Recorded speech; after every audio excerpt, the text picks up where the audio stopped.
Welcome back to the deep dive. Today, I want to start with a specific feeling. I think everyone listening knows this feeling, probably intimately.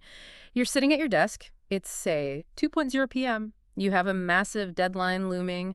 Maybe it's a report, maybe some creative project, and you know exactly what you need to do.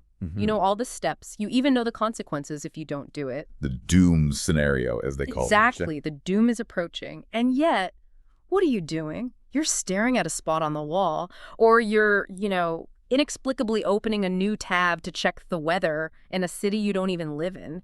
It feels like there's actual physical friction inside your head. Yeah, like gears grinding. Like gears grinding against each other. One part of you is screaming, work! And this whole other very powerful part is just screaming, absolutely not. It's the universal human struggle, isn't it? That gap between what we intend to do and what we actually do. Right. And usually we frame this as some kind of moral failing. We call it laziness. We call it procrastination. We tell ourselves, I just need more willpower. But looking at the stack of research we have in front of us today, that internal friction, it's not a metaphor. It's a literal biological conflict. It is. It's a negotiation, and sometimes it's a hostile one happening in real time between different departments of your neural architecture. So today we're going to map that battlefield. We're talking about the prefrontal cortex, the PFC. It sits right there, just behind your forehead. It is arguably the very thing that makes us human. But I have to admit, before digging into these papers, I had a very, let's call it a cartoonish view of the PFC. Let me guess. The CEO of the brain. A little guy in the chair. Exactly. I pictured a tiny version of me sitting in a control room, pulling levers, making all the smart decisions, the seat of intelligence. But the research suggests that CEO might be completely the wrong title, or at the very least, it's not a CEO who has total, dictatorial control. That's a massive oversimplification that has, I think, held the field back for a long, long time. If the PFC is a CEO, it's not a dictator. It's more like a sprawling, sometimes chaotic corporate headquarters. Okay, I like that analogy. You've got your strategy department. You've got an accounting department that is just obsessed with budgets and effort. You've got an HR department managing all the social relationships. And then you have an R&D department that just wants to wander off and explore weird ideas. And these departments don't always get along. They don't always like each other. And they are constantly sending emails back and forth. Constantly. And that's really where we have to start. The big shift in neuroscience right now, and it's really the theme of our whole deep dive today, is that you cannot understand the brain just by looking at spots that light up. You have to look at the conversation. This brings us to the core concept that really anchors our entire discussion. I found this in a major review paper from 2022. It's by Vine Menon and Mark Desposito, published in Neuropsychopharmacology. A heavy hitter paper. I mean, Menon and Desposito are giants in this field. And they introduced this term that I just love, the connectional fingerprint. It's beautiful, isn't it? It just captures the idea so well. It does, but let's unpack it, because for a long time, weren't we basically doing a kind of modern phrenology, like this bump on the head is for math, this specific area is for benevolence? We were, in a way. Even in modern neuroscience, for decades, the goal was just brain mapping. You wanted to be able to point to a spot and say, Brodmann Area 46 is for working memory. Full stop. But Menon and Desposito argue that's a fundamentally flawed way of looking at it. Why? Because you can't look at a patch of brain tissue under a microscope, just at the cells themselves, and know what it does. Because the cells, they look pretty much the same everywhere. They do, to a large extent. The function of any specific area in the prefrontal cortex depends on two things. One is its intrinsic properties, sure, that type of neurons there. But the second, and arguably much more important factor, is its extrinsic connections. Who is it talking to? Okay, let me try another analogy. If I walk into an office building and I see a guy sitting at a desk, staring at a computer, I have no idea what he does. He could be the CFO, he could be a graphic designer, he could be playing solitaire for all I know. Exactly. The anatomy of the desk tells you nothing about the function.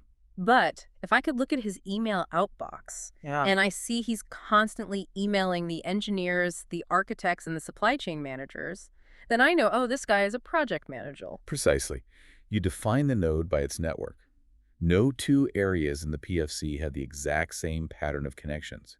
Each and every region has a unique connectional fingerprint. And this paper really sets the stage because it forces us to shift our focus from nodes, these single spots, to the networks. So instead of touring the rooms of the brain, today we're going to be touring the wiring. We have to. If you want to understand why you can't focus, or why you feel socially anxious, or why you sometimes just can't get off the couch, you won't find the answer in a single spot. You will find it in the quality of the conversation or the failure of these networks to communicate effectively. Okay, so let's get into the weeds. In that same Menon and Desposito paper, they identify the key networks, and this is where the alphabet soup usually starts. We have the FPN, the CON, the SN, the DMN. It can get overwhelming pretty fast. It really can. So let's try to break them down, not as acronyms, but as those departments in our corporate headquarters. Let's start at the big one, the one that gets all the glory in the, brain training apps, the frontoparietal network. The FPN. This is your flexible hub. If you're a consultant who has to fly into a brand new company, figure out a completely new set of problems, and come up with a solution in an hour, you are running on pure FPN juice. So this is the problem solver department. It involves the dorsolateral prefrontal cortex, the DLPFC, which we'll talk about a lot. But the key characteristic of the FPN is its rapid adaptivity. It is the change manager. Okay, so I'm working on my report, and suddenly the fire alarm goes off. My FPN is the thing that says, okay, new rules, forget the report, exit the building now. Exactly. It initiates control, and it adjusts to new demands on the fly. But, and this is a critical point, it is not great at sustaining that control.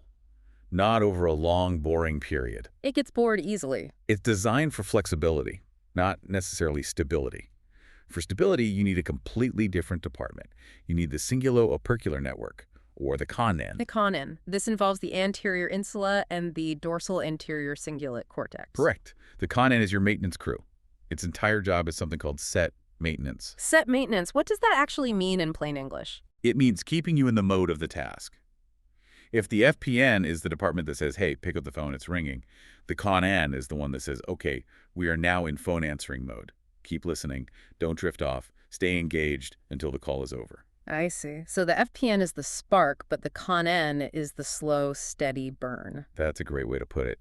And that distinction is absolutely vital. It actually comes from a foundational paper in our stack today by Nico Dosenbach and his colleagues, published way back in 2008 in Trends in Cognitive Sciences. A dual networks architecture of top-down control. Exactly. Dual networks. It was a pivotal moment in the field. Dosenbach essentially argued that you can't just have one single control system. It doesn't work. You need an ignition system, that's the FPN, and you need a cruise control system, that's the CON. I like the car analogy. So if I have, say, a damaged FPN, what would that look like? You might struggle to start new tasks or to switch gears. You'd be very rigid, stuck in your ways. And if I have a damaged CON? You might be able to start anything, but you'd flake out after 10 seconds. You wouldn't be able to hold the task set in your mind. You'd be incredibly distractible. That sounds like, well, a lot of people I know. It sounds like a lot of us trying to navigate the modern world, right? But there are other players here, for instance, who decides what we should be focusing on in the first place. The gatekeeper. The salience network, or SN. This network is like your brain's security guard. It's constantly scanning the environment outside and your internal body state, your hunger, your anxiety, your bladder, and it detects what matters right now. It decides what gets promoted to the CEO's desk. So if I'm writing and I get a text message, the salience network is what decides, is this text message more important than the sentence I'm in the middle of typing? Yes. And if your salience network is hyperactive, as we see in anxiety, for example, everything feels important. The text, the bird outside the window, the itch on your leg. You can't filter the noise from the signal. And finally, the one we hear about all the time, the default mode network, the DMN. Ah, the DMN. It's often described as the brain's resting state. But that's so misleading. It's not off. It's just turned inward. It's you daydreaming. It's you planning for the future. It's you ruminating on that embarrassing thing you said 5 years ago at a party. And the ventromedial prefrontal cortex, the VMPFC, is the key player here, right? It's a major hub. And normally, the FPN and the DMN are anti-correlated. They're on a seesaw. When you focus out on the world, FPN, the internal chatter, DMN, should quiet down. And when you zone out and start thinking about your vacation, the FPN shuts down and the DMN lights up. Exactly. The problem comes when the seesaw gets stuck. If you're trying to work but your DMN just won't shut up, that's often what we experience as distraction or even some of the core symptoms of depression. Before we move on from networks, I want to dwell on one specific paper because it really shook me. It's about how these networks look in my brain versus your brain. Ah, yes. The Scott Merrick and Nico Dosenbach paper. 2018, in Dialogues in Clinical Neuroscience, The frontoparietal network. Function, electrophysiology, and importance of individual precision mapping. Individual precision mapping. Because when I see a brain scan in a news article, this is your brain on love, that's an average of many brains, isn't it? It is almost always a group average. They'll take 30, 50, maybe 100 people, scan them all, and then computationally overlay the images to find the average activation. And Merrick and Dosenbach are saying this is a big problem. It's a huge problem. It's what they call the blur. Let's go back to an analogy. Imagine you want to study the human face. So you take high-resolution photos of 1,000 different people, you stack them all up, and you create one average face. Okay. It would probably be a very generic-looking face. Nose in the middle, eyes spaced perfectly evenly, no distinguishing features. Right. And if you use that average face to teach anatomy, you'd say, the human nose is exactly 2.5 centimeters wide and perfectly centered. But then you look at me. My nose might be a little crooked. Your eyes might be a bit wider apart. So the average face doesn't actually exist in any single person. It's a statistical ghost. Precisely. And what Merrick and Dosenbach showed, quite powerfully, is that the exact same thing happens with our brain networks, especially the FPN.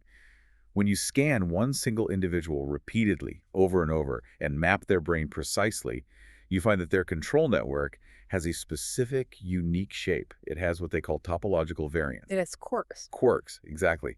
Maybe in your brain, the math spot is shifted 2 centimeters to the left compared to the textbook average. Maybe your main focus hub is actually split into 2 smaller, distinct nodes instead of one big one. And when we average all of us together in a study, all those beautiful individual quirks disappear. They get washed out in the statistical blur. You're left with a nice, smooth blob that looks great in a textbook, but it doesn't actually match any single person's brain. This feels like it has absolutely massive implications for medicine. It does. This is the whole argument for precision medicine in neuroscience.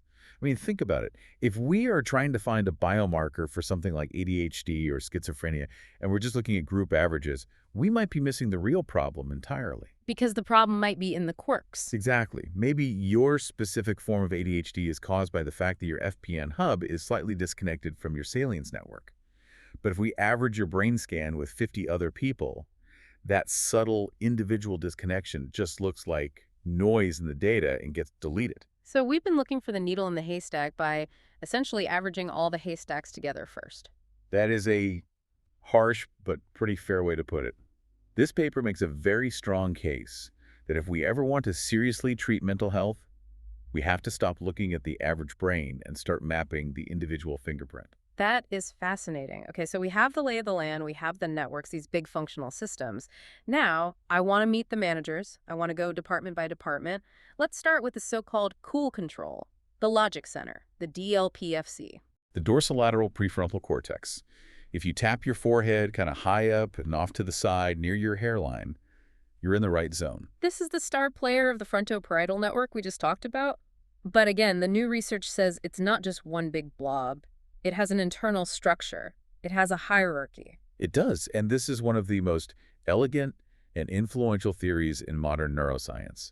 It's often called the rostral-caudal gradient. Rostral means beak, or the front, and caudal means tail, or the back. Correct. So the theory is that the PFC is organized hierarchically from the back to the front. As you move forward in the brain, from caudal to rostral, the kind of processing it's doing gets more and more abstract. Let's walk through this because there was a classic paper from 2007 by David Baudret and Mark Disposito that really laid this all out. And Baudret has a brand new review coming out in 2025 where he's updating these ideas. Baudret is really the architect of this hierarchy theory. So let's imagine a specific scenario to make this concrete. Let's say you are driving a car. Okay, I'm driving.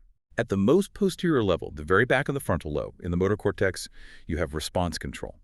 This is pure, concrete motor action. It's the signal that says, push the brake pedal with your foot. Simple. Muscle movement. Now move forward a little bit into the premotor areas. Here, you have feature control. This is choosing a response based on a specific, concrete feature in the world. If the light is red, then stop. If the light is green, then go. Straightforward stimulus response. Right. But life gets more complicated, doesn't it? Move forward again into the ventrolateral PFC, the VLPFC. Here we hit what Baudret calls dimension control. Dimension control. Okay, this is where it starts to get tricky. So imagine you're at that same traffic intersection, but this time there's a police officer standing in the middle directing traffic. Now you suddenly have two different sets of rules you could follow. There's the light color rule set, and there's the police officer hand signal rule set. And they might conflict. The light could be red, but the officer is waving me through. Exactly. The VLPFC is the part of the brain that helps you select the correct dimension or the rule class to pay attention to. It's the thing that says, okay, for the next 30 seconds, we are ignoring the light color dimension, and we are attending only to the officer signal dimension. So it's the part that picks which rule book to open. Yes. But here's the key question. Who tells the VLPFC to do that? Who decides which rulebook is relevant? The boss. Move forward one more step. Into the DLPFC proper, the dorsolateral prefrontal cortex is where you get context control. Yeah. This area is responsible for representing the broader context of the situation. It's the part that says, I am currently in a situation where a police officer is present and directing traffic. Okay, let me see if I can trace this. The DLPFC, the boss, says, the overall context is police present. It sends that policy down to the VLPFC. The VLPFC says, okay, got it. Open the officer rulebook. It tells the premotor area, look for the waving hand signal. The premotor area then tells the motor cortex, press the gas. You've got it. Perfectly stated. It's a cascade of control. It's a nested hierarchy. In his new review, Baudry calls this policy abstraction. The DLPFC sets the high-level policy. In this company, we listen to police officers over traffic lights. Exactly right. It doesn't micromanage the specific muscle movement of your foot on the pedal. It sets the overarching policy that then constrains and organizes all the levels below it. This really explains how we can function in such radically different social environments. I mean, the way I behave at a funeral is completely different from how I behave at a football game. That is the ultimate test of the DLPFC. The low-level features might be similar. There are crowds, there's sitting, there might even be chanting or singing. But the context represented by the DLPFC changes absolutely everything. Chanting at a football game is a good thing. Chanting at a funeral is usually a very bad idea. And it's my DLPFC that stops me from making that catastrophic error. Correct. And we see this tragically in patients who have damage to their DLPFC. They often suffer from what you could call context blindness. They might tell a crude joke at a serious business meeting. Not because they're trying to be rude, but because their brain can't properly load the business meeting policy. They're stuck on the hanging out with friends policy. That is terrifying. It's like their entire social operating system is glitching out. It is. But here's the catch, and this brings us back to our opening story. You can have the best policy manual in the world. You can have a perfectly functioning DLPFC that knows exactly what to do. The policy is clear. I need to write this report. I need to exercise. And yet, you still don't do it. We are right back at the friction, the feeling of laziness. Because knowing how to do something, which is the DLPFC's job, is a completely different neural calculation from deciding if it's worth the effort to do it. And for that, we have to meet the accountant. The anterior cingulate cortex, or, to be specific, the dorsal part of the ACC, the DACC. I have a feeling the DACC is the villain in my life story. It's not a villain. It's actually trying to protect you. But it is a very, very strict accountant. For a long time, the prevailing theory was that the ACC was just an error detector. It was the part of your brain that lit up when you made a typo. Oops, wrong key. Ding. Right. But a truly seminal paper in 2013 just completely changed the game. It was by Amitai Shenhav, Matthew Botvinnik, and Jonathan Cohen. They published The Expected Value of Control, an identity theory of the anterior cingulate cortex in the journal Neuron. The EVC theory. Expected value of control. And their argument is that the DACC is performing a constant, relentless, real-time cost-benefit analysis. It asks one simple question over and over again. Is the mental effort required to perform this task worth the potential reward I'm going to get? We need to pause on that phrase, mental effort, because I think we treat thinking like it's free. We say, just think harder, but biologically, thinking is incredibly expensive, isn't it? It's metabolically outrageous. Your brain is only about 2% of your body weight, but it consumes 20% of your glucose and oxygen. High-intensity cognitive control, the kind the FPN and DLPFC do, burns a ton of fuel. It creates metabolic waste products. It actually feels unpleasant. It actually hurts to think too hard. It does, and we are biologically wired to conserve energy whenever possible. We are by nature cognitive misers. So the DACC is the gatekeeper for that energy budget. It looks at a task, let's say, do your taxes. It calculates the cost. High effort, boring, frustrating. Then it looks at the reward. Which is, I won't go to jail. Which feels very abstract and far away. Right. So the DACC might look at that equation and say, the ROI here is too low. Funding for this task is denied. And when the DACC denies funding, What does that feel like for me subjectively? It feels like I just can't. It feels like apathy. It feels like that friction we talked about. It essentially inhibits the go signal to the DLPFC. The manager says we have a policy to do our taxes, and the accountant says, sorry, I'm not paying for the gas to get there. So what I call laziness isn't a moral failure. It's an economic decision being made by my DACC. From a purely neurobiological standpoint, yes. It is your brain trying to optimize for energy efficiency based on the available information about costs and rewards. Oh, wait. What if I come along and I offer you, let's say, $1,000 in cash to do a really hard math problem right now? Well, suddenly the whole equation flips. The DACC sees that immediate tangible reward. High reward is now greater than high effort. The ROI is fantastic, so it proves the budget, it greenlights the project, it sends a strong go signal to the DLPFC to engage, and it tells the cingulate-auricular network to enter what's called action mode. And this is that Dozenbach and Rachel update from 2024, right? The action mode. Exactly. Once the accountant signs the check, the con-in, the maintenance crew comes online and maintains that state of alertness and readiness. You feel locked in. The friction just melts away. So the trick to beating procrastination isn't just about trying harder or having more willpower. It's about manipulating that value equation. Precisely. You either have to find a way to lower the perceived effort by, say, breaking the task into tiny manageable steps, or you have to find a way to increase the salience of the immediate reward. If I write this one paragraph, I get to eat a cookie. It sounds incredibly simplistic, but yes, you are essentially hacking your own DACC's cost-benefit analysis. But money and cookies are very simple, straightforward rewards. What about helping a friend move? What about morality? What about love? These things are effortful, but we do them. Now we're leaving the cool world of logic and accounting. We are entering the hot PFC, the emotional underbelly of our decision-making. This is the orbitofrontal cortex, OFC, and the ventromedial prefrontal cortex, VMPFC. These are the areas that sit right above your eyes, in the orbit of the skull. And if the DLPFC is heavily connected to the motor cortex and the parietal lobe areas for action and space, the VMPFC is deeply intertwined with the ancient emotional parts of the brain, the amygdala, the hippocampus, the hypothalamus, your gut feelings. We have a massive paper here on this by Edmund Rolls from 2021 in cerebral cortex. It's about the effective connectome of these regions. Rolls is an absolute legend in this area, and in this paper, he maps out something just incredible.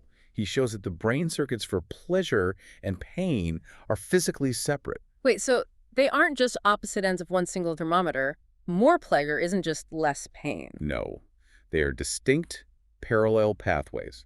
Rolls and his team showed that a specific part of the OFC, the pregenual part, which is further forward, is specifically activated by rewards. The taste of sugar, the sight of a beautiful face, the winning of money, the touch of a loved one. The brain's yummy circuit. You could call it that. Conversely, a different area, the supracallosal ACC, which is part of the cingulate just above the corpus callosum, is activated by non-rewards and punishers. Losing money, seeing a disgusting image, smelling something foul, social rejection. So that's the misery circuit. Essentially. And the VMPFC, the ventromedial PFC, sits right in the middle of all of this. Its job is to integrate these powerful value signals with memory. Because it has that strong connection to the hippocampus. Right. It's not enough to know this berry tastes good. To survive, you need to remember where you found that berry. The VMPFC is what binds the value signal from the OFC to the context and memory from the hippocampus. This brings us to a really profound and, frankly, quite recent study about the nature of human goodness. This is the Lockwood paper from 2024. Yes, from Patricia Lockwood and her colleagues, published in Nature Human Behavior. The title is Human Ventromedial Prefrontal Cortex is Necessary for Prosocial Motivation. This study just floored me. Can you walk us through the experiment? So they took a group of patients who had very specific lesions, very specific damage, to their VMPFC. And they asked them to do a simple physical task, squeezing a handle really hard to earn a monetary reward. Like one of those grip strength tests at a carnival? Exactly. And here's the clever part. They varied who got the reward for the effort. On some trials, if you squeezed the handle hard, you got the money. On other trials, if you squeezed hard, a stranger, another person, got the money. Now, first things first. Could these VMPFC patients physically squeeze the handle? Did they have the strength? Yes, that's critical. They had perfectly normal muscle strength. And when the reward was for themselves, they squeezed just as hard as the healthy control subjects. They were perfectly motivated by self-interest. Okay, so they aren't lazy or physically weak? Not at all. And here's the jaw-dropping part. When the reward was for someone else, their motivation completely collapsed. They just wouldn't put in the physical effort. Wow. They understood the concept. If you ask them, is it a good thing to help other people? Mm? They would say, yes, of course. Yeah. They had the abstract moral knowledge, Mm-hmm. but they lacked the drive, the That motivation. warm glow feeling that the rest of us get from helping. Exactly. The VMPFC seems to be the crucial piece of biological hardware required to translate the abstract idea of helping others into a concrete, motivating biological reward signal. Without it, altruism is just a concept from a philosophy book. It doesn't feel good. And this has to connect back to the default mode network, doesn't it? Because you said the VMPFC is a major hub of the DMN. It is. It's the linchpin. Yeah. And remember what the DMN's job is. It simulates possible futures. It's for daydreaming. But specifically, it's for social simulation. This is the work of people like Buckner and Menon. The DMN is what allows you to close your eyes and imagine, if I help Bob move his couch, Bob will be happy, he'll smile, we'll be better friends, that will feel nice. You're running a simulation of the future social reward. And if your VMPFC is damaged, you can't properly run that simulation. You can't feel the future value of that improved friendship. So your accountant, the ACC, looks at the high effort of helping Bob move and says, cost, high, reward, zero, funding denied. That is just, it's tragic, but it makes so much sense. Empathy isn't just some ethereal spirit, it's a computational simulation running on specific hardware. It seems to be. And it relies on this specific circuit, connecting memory, value, and social cognition. Okay, so we've met the manager, DLPFC, the accountant, DACC, and the social coordinator, VMPFC. Yeah. But there is one more region we absolutely have to cover, the most mysterious one, the very front of the brain, the frontal pole. The FTC, also known as Brodmann Area 10, the very, very front tip of your brain. This is the part that gives us our high vertical foreheads, unlike, say, a chimpanzee's sloping forehead. It is disproportionately expanded in humans compared to other primates. And for a long time, neuroscientists called it silent cortex, because if you electrically stimulate it in a patient, nothing obvious happens. No muscle twitches, no flashes of light, no memories. But now we have a paper by Hojavin and colleagues from 2022 in the Journal of Neuroscience with the perfect title, What Does the Frontopolar Cortex Do? It's a great title. And they found what they describe as a connectivity paradox. I do love a good paradox. So usually the brain's control areas, like the ACC we just talked about, are very tightly connected to the emotion areas, like the amygdala. That's how we regulate our fear. Right. The ACC tells the amygdala, calm down, it's just a scary movie. But the FPC isn't like that. The FPC is densely connected to the ACC, the control network.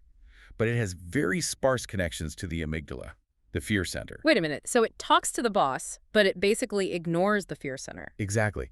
And Hojavin and his colleagues argue that this unique wiring fingerprint makes the FPC the brain's official explorer. The explorer. Think about the fundamental decision to explore the unknown.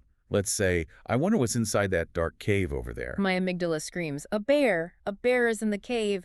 Do not go in the cave. Exactly. The amygdala is fundamentally conservative. It wants exploitation. It wants you to stick to what you know works. Stick to the safe, known territory. If the amygdala was totally in charge of our behavior, we would never have left the trees. So the FPC is the little voice that says, yeah, but maybe there's gold in the cave. Or maybe there's a new, better kind of berry. The FPC computes the value of the road not taken. It calculates counterfactuals. And because it's somewhat disconnected from the immediate, overwhelming fear response of the amygdala, it can make that calculation without being paralyzed by anxiety. It allows us to be, for lack of a better word, irrationally curious. Or strategically curious. It seems to represent the value of information itself, the value of finding out something you don't already know. Ben Shalom, in a 2024 update, calls this the area for elementary computations of our most abstract long-term goals. Who do I want to become? What is over that horizon? So the FPC is the grass is greener on the other side machine. In a very real way, yes. It's what pushes us out of our comfortable ruts. It is the natural antagonist to the lazy accountant. The accountant says the cost-benefit doesn't look good, and the explorer says, but think of the discovery. Think of what we might learn. I love that. So we have this boardroom full of these distinct personalities. But before we wrap up, we need to talk about the coffee. The coffee. The chemicals that keep this whole boardroom awake and running. The neuromodulation. Ah, yes. The wetware. The neurotransmitters that tune the entire system. We've got a great review on this by Boyle and others from 2024 in Brain Sciences about monoaminergic modulation of the prefrontal cortex. This is absolutely crucial because you can have the most perfectly structured wiring diagram in the world, but if the chemistry is off, the machine simply doesn't work right. Let's talk about the big three: dopamine, norepinephrine, and serotonin. Let's think of them as different volume knobs for the network's performance. Okay, start with dopamine. Dopamine in the PFC is all about maintaining signal stability. It comes up from a deep brain area called the VTA. The Boyle paper discusses the different roles of D1 and D2 receptors. Without getting too bogged down in the details, what's the basic difference? Think of D1 receptors as helping you lock in. They stabilize the neural representation of your goal and working memory. They're what help you hold that phone number in your head despite all the distractions around you.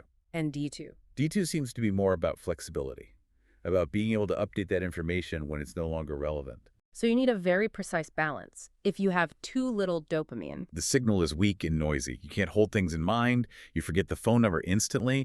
This is a core part of what we think is going on in ADHD or just when you're very fatigued. Okay, what about norepinephrine? This is the brain's version of adrenaline, right? It comes from a tiny brainstem nucleus called the locus coeruleus, and its main job is to regulate gain. Gain, like the gain knob on a guitar amp. That's a perfect analogy. It regulates the signal-to-noise ratio in your cortex. If you're drowsy, your neurons are firing kind of randomly, there's lots of noise, and the signal is weak. A burst of norepinephrine tightens up their response. It silences all the background static and powerfully amplifies the relevant signal. So when I drink a double espresso and I feel that sudden sharpness or clarity, that's norepinephrine cleaning up the static in my brain. That's a huge part of it, yes. It enhances the excitatory-inhibitory balance in the cortical layers. It makes the target you're looking for pop out from the background. And finally, serotonin. Serotonin, which comes from the Raphi nuclei, is a bit more complex. But in the PFC, one of its main jobs seems to be the regulation of patience and mood. It helps to dampen down the interference from the hot emotional systems so the cool, logical PFC can do its job. It's the chemical that tells the amygdala to stop screaming over the manager's meeting. That's a great way to put it. So knowing all this, knowing about the networks, the hierarchy, the different managers, the chemistry, how does this change how we should view mental illness? It changes everything. It moves us away from thinking in discrete categories, like depression or anxiety, and toward thinking about transdiagnostic mechanisms. This is that Cole paper from 2014 in the Neuroscience. Right. The paper is titled The Frontoparietal Control System, a Central Role in Mental Health. Cole's argument is that because the FPN is the brain's central hub for regulation, its dysfunction is a central feature of almost all psychiatric disorders. Give me an example. Compare anxiety and depression through this lens. Okay. In a typical anxiety disorder, you might have a hyperactive amygdala that's constantly screaming, danger, danger. The FPN's job is to send a top-down signal to downregulate that fear, to say, hey, calm down, it's okay. If your FPN is weak or disconnected, it fails to inhibit that fear signal. The result is chronic anxiety. Okay. And depression. In depression, the problem might be that the VMPFC and the default mode network are stuck in a negative self-referential loop. I am worthless. Everything is bad. The future is hopeless. The FPN's job is to disengage you from that internal loop and shift your attention to the external world. If the FPN is weak, you get stuck in that ruminative loop. The result is depression. So the symptom looks totally different, fear versus sadness, but the underlying mechanical failure, a weak control hub, is fundamentally the same. Precisely. The conductor has lost control of the orchestra. In one corner, the drums are playing way too loud, anxiety. In another, the violins are just crying endlessly, depression. But the root problem is with the conductor. And this leads directly to modern treatments like deep brain stimulation, like in that Widge paper from 2019. Exactly. If the problem is a jammed network, maybe you can use a tiny electrical current to reboot a specific node in that network. You can target a place like the subcallosal cingulate, stimulate it, and try to reset the dynamics of the entire circuit. It's not just about adding more serotonin to the soup, it's about retuning the circuit itself. It's just incredible. We have covered a massive amount of ground here. We certainly have. So let's try to synthesize this. Let's bring it all back to that boardroom in our heads. If I look at our listener and myself in the mirror tomorrow morning, who is actually staring back? You're looking at a coalition, a team of specialists you've got. The manager, the DLPFC, VLPFC, trying to create policies, handle complex rules, and navigate the current context. The accountant, the DACC, who is constantly, and I mean constantly, calculating the return on investment for every ounce of mental effort. Is this worth it? The social coordinator, the VMPFC OFC, running simulations of the warmth of social connection and the sting of rejection and punishment. And finally, the explorer, the FPC, whispering in the corner that maybe, just maybe, you should ignore all of them and try something totally new. And binding that entire chaotic boardroom together is that connectional fingerprint, the unique personal wiring diagram that makes you you. The small world architecture, as Dosenbach called it. Dense local clusters of specialists with fast, efficient, long-range shortcuts connecting them. I want to leave everyone with one final thought to chew on. We spent a lot of time today on the accountant, the DACC, and this idea of the expected value of control. The idea that we are, in a way, biologically wired to avoid effort unless the reward is high and clear. The efficiency principle. It makes evolutionary sense. But we also have the explorer, the FPC, the part of us that seems to be built to ignore the immediate fear and the obvious cost. The curiosity principle. So here's my question for everyone listening. If our brain is constantly calculating, is it worth it? Are we just doomed to be lazy? Or is what we call laziness actually a high-functioning accountant wisely saving us from wasting precious energy on goals that don't truly matter to us? That is the fundamental question, isn't it? Maybe laziness is a form of wisdom. Maybe it's your brain's way of telling you this goal isn't really yours, the ROI isn't there. But the magic of being human, I think, is that we have the explorer. We have the biological capacity to override the accountant, to look at a situation and say, this makes no economic sense, it's hard, it will probably hurt, I might fail spectacularly, but I'm going to do it anyway, just to see what happens. And maybe that irrational exploration is the only reason we ever discover anything new at all. I think that's exactly right. Thanks for diving deep with us. Go feed your explorer. See you next time.